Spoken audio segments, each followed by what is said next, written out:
Incidentally, do you know where the phrase hair of the dog comes from? Well, in ye olde England, if you were bitten by a dog, the treatment for it to prevent you being bitten again would be to take a hair from that dog and put it in your drink and drink it, and that would keep you safe. The science is still out on that one. Brothers, sisters, comrades and friends, welcome to Bat Country. In a recent video I made about the early warning signs of a growing alcohol use disorder, I claimed that there was a difference between a hangover and alcohol withdrawal syndrome, and that you would know it if you felt it. If you were experiencing withdrawal rather than hangover, you would know. And then I added to that it was hard to describe. Well, in this video, I'm going to describe that difference between hangover and withdrawal in excruciating detail, as is my way. Now, naturally, some disclaimers. I am not a doctor, and thanks to my professional history, I never will be. Nor do I consider myself really an expert in anything, much less important things like health or recovery or taxes. If you're sensible, you should go to one of those people to find this information. Go to a reputable source, because I am not one. I am a disreputable source.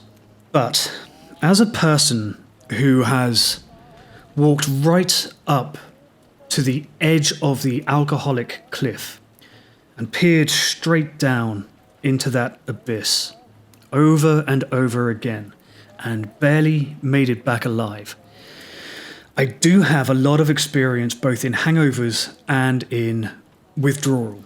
And when I say that I looked over into that abyss, I mean it sincerely, and literally too. If this is the first time the algorithm has suggested one of my little videos, then it's safe to assume that my experience of alcohol use disorder was very extreme, even by extreme cases of alcoholism. Everybody thinks they're unique, right? But mine was apparently unusual. It feels a little bit like bragging to say that. It's in the process of making these videos and seeing the response to them that has led me to the conclusion that perhaps my situation is not unique, but is perhaps extreme. I mean, not everybody goes through alcohol withdrawal in a prison cell in Kazakhstan, for example. So I'm aware that I am an unusual case. But to put numbers against it, if you are new to the channel, I was always a problem drinker. I was always a candidate for an alcohol use disorder. But for a period of about 4 years, towards the end of my alcohol use disorder, my problematic drinking, I was spending months at a time drinking 2/5 of vodka or whiskey or gin a day, all day, every day. And that will have consequences. Drinking at that kind of self-obliterative rate has a lot of consequences. And I mention that to reinforce the idea that I am not a professional or an expert really in anything, but I do have more first-hand experience than should be survivable. As a result of that, I have been hospitalized a number of times, spent weeks cumulatively in psych wards in various different countries around the world. I've had delirium tremens, the most extreme form of alcohol withdrawal, about 4 or 5 times. Statistically, and perhaps even morally, ethically, I should be dead. I don't take that for granted. And now I've been sober for a while, and I'm doing okay. And I want to talk about all of that stuff, and I have a camera and an internet connection, so you can't stop me. Let's get started. First, to make my case and to put the information I'm about to discuss in some kind of workable framework, I have to make the case. I have to establish that there is a difference between hangover and withdrawal. By just about every definition, there is a significant neurobiological differences between hangover and alcohol withdrawal syndrome, or AWS. Let's take a hangover first. A hangover is the result of alcohol's immediate, direct, effect on your body. It's the byproduct of the metabolism of alcohol. A hangover occurs after a single episode of heavy drinking, usually one night or one party, one event, whatever it is. There is one of them leading on to a hangover. If you were sober and then you were drunk in the evening and then you woke up and that was the entire extent of the drinking period, then what you're experiencing is likely to be a hangover. So where a hangover is the result of a single instance of heavy alcohol consumption, withdrawal is the effect of a sudden reduction of alcohol intake after a very long period of drinking. Consider about 4 days of heavy drinking to be enough to trigger some of the symptoms of a withdrawal. Rather than one single instance of alcohol intake to give you a hangover, we're talking about repeated instances over a protracted length of time. And not to skip ahead, but once you get to a certain point in alcohol use disorder, you don't really experience hangovers at all anymore. You skip immediately to withdrawal, even after 1 or 2 days drinking. And where a hangover is a physiological response to the immediate short-term effect of metabolizing alcohol, withdrawal is the result of your central nervous system becoming hyperactive or hyperexcited due to the sudden absence of alcohol after it has become adapted to it or even dependent on it. If that's unclear, think of it in these terms.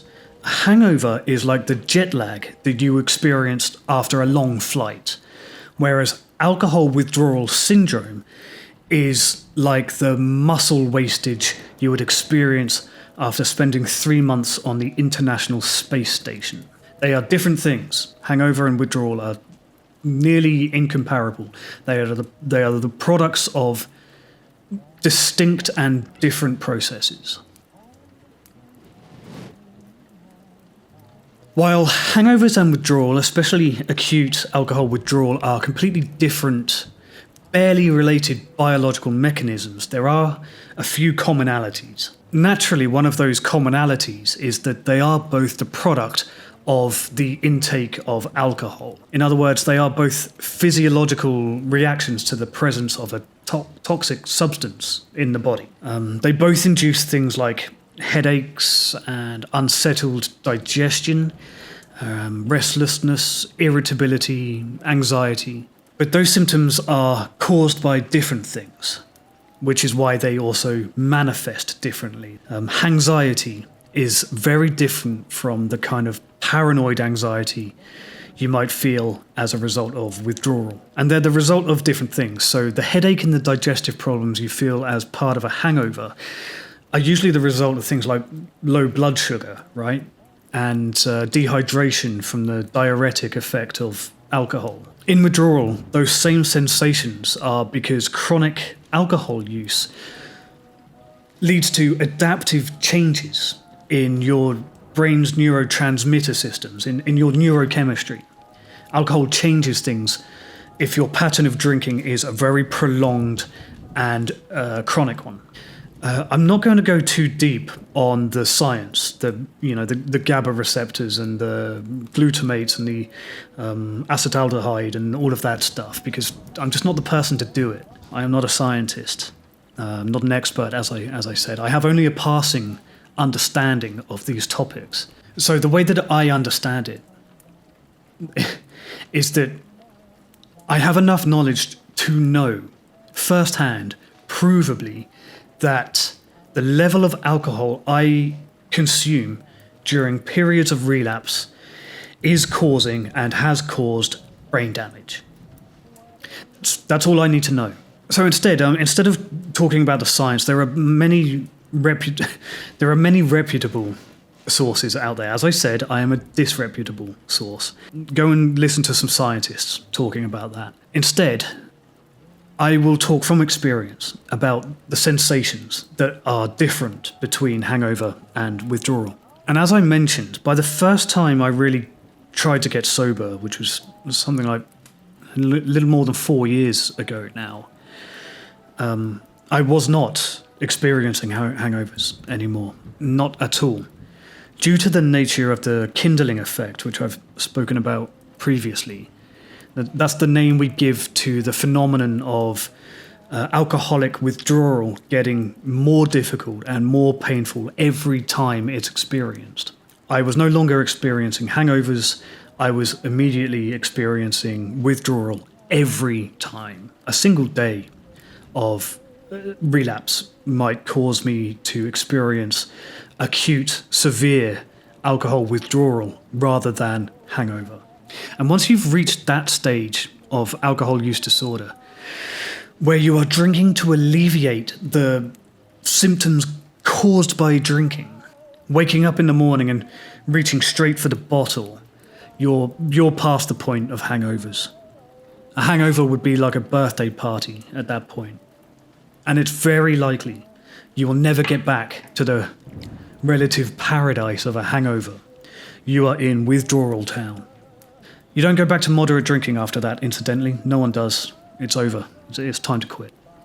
So what does withdrawal actually feel like? I think most of us have a sense of what a hangover feels like. What about withdrawal? How do you know? Well, a hangover might confine you to bed for a day if it's a bad one. You might feel like you've been poisoned.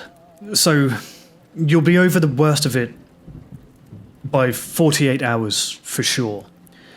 The first time I had severe, acute alcohol withdrawal, including full-blown delirium tremens and hospitalization, lasted 2 weeks, the most severe symptoms.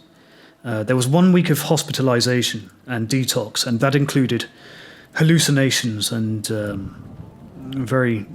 just a terrible experience, absolutely out of my mind with paranoid delusions and hallucinosis. But then after that, there was another week of quite acute symptoms. So 2 full weeks just to get over the withdrawal. And then there were further after effects that continued for weeks and months. My memory has never really fully returned back to normal. I went through a long period of depression. I'm only just out of it recently, actually. So a hangover will make you sick, but withdrawal can make you dead. It is dangerous. On the mild to moderate end of the withdrawal spectrum, you might expect to experience the following. There is a kind of anxiety in withdrawal that leaves a lasting footprint on you, leaves a lasting impression. Even when that is mild, it's still worse than you would expect to experience in a simple hangover. In more severe withdrawal, that anxiety manifests as an absolute, certain, unshakable knowledge that you are about to die. No question. You are about to die. And that constant feeling of impending death is a traumatic one. That is an experience of genuine trauma. Being convinced you're that close to death is an experience of genuine trauma. And it can be argued in the comments, perhaps, that because it's alcohol, it's self-inflicted trauma, and therefore you brought it on yourself. And it's not the same as perhaps a First World War soldier in the trenches on the Somme, facing death at every moment. And I would agree with that. But I also don't care, because we don't compare trauma. And what matters is that if you feel like you are about to die for a prolonged period, it takes a lot of work to undo that damage later. A lot of us drink because of trauma, but it doesn't take long before the drink becomes the trauma. And a hangover might make your hands shaky, might make you unsteady on your feet to some degree, a little wobbly. Withdrawal can give you tremors so bad that it's almost incapacitating. There's a scene in the movie Leaving Las Vegas in which Nicolas Cage's character, who is deliberately trying to drink himself to death, can no longer sign his own name at the bank on a check. And that is real. I have experienced exactly that. Walking downstairs becomes nearly impossible, for me anyway, You can't eat with cutlery, can't bring things to your mouth. Even a cup can be a trial, an ordeal. You'll sweat until your clothes and your bed are soaked, and you're completely dehydrated, but anything you drink will immediately just come straight back up. And because you're so dehydrated, and because there are so few, there's just not enough fluid in your body, your pee will be really dark and it will burn, and you won't poo. You won't poop for a week. I'm laughing, but the truth is, during one of my more recent withdrawal periods, a year ago or whatever, I thought I was going to die from that. I was going to unshit myself to death. That was a rational thought in my head, like believable. No one talks about that. I wonder if it is just me. Look, it's bad, is my point. That's all I'm saying, is that withdrawal is bad. It's very bad. Don't do it. Try to avoid it if you can. It is not a fun time. So, how do you know if you are experiencing a hangover or if you're experiencing alcohol withdrawal syndrome? Well, it really depends on a few things. Are you feeling bad after 1 or maybe 2 days of straight drinking, with a long period of sobriety before that? Then it's likely a hangover.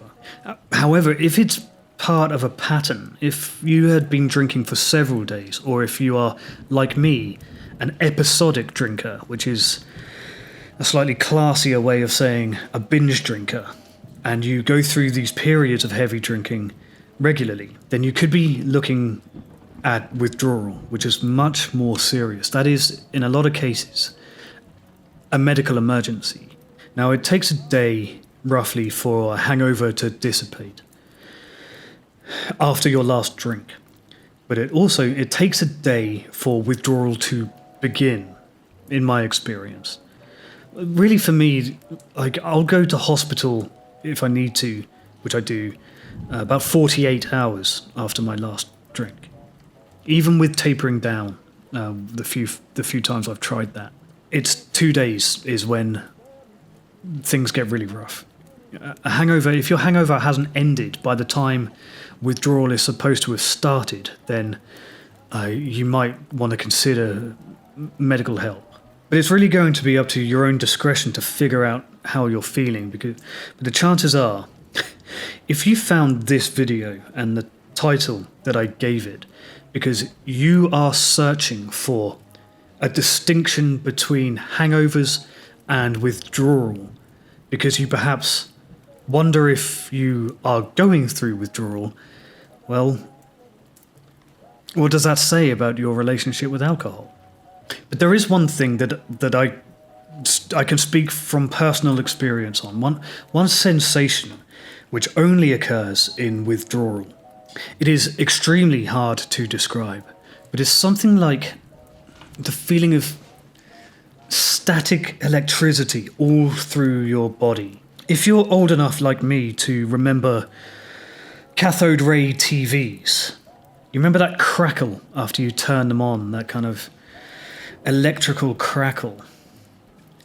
I feel like that noise is inside me. That crackling is in my body. It feels like background radiation. And I don't know what that is. I haven't seen much discussion of that in the literature, but that's how I know. If that feeling makes sense to you, or if anybody watching this knows what I'm talking about there, then please do try to leave a better explanation of that sensation in the comments. Or otherwise tell me that I'm making it up and that is just completely unique to me. That's how I know anyway.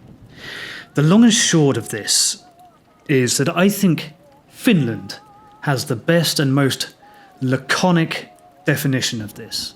To paraphrase Finland, a hangover will make you scared you're going to die. Withdrawal will make you scared you won't. As always, thank you for giving me your time. If this has been helpful, let me know. If it hasn't, sorry. Sorry. Come and pick a fight with me somewhere on Instagram or Twitter or wherever you're going to find me. All the links are in the description. And as always, good luck out there.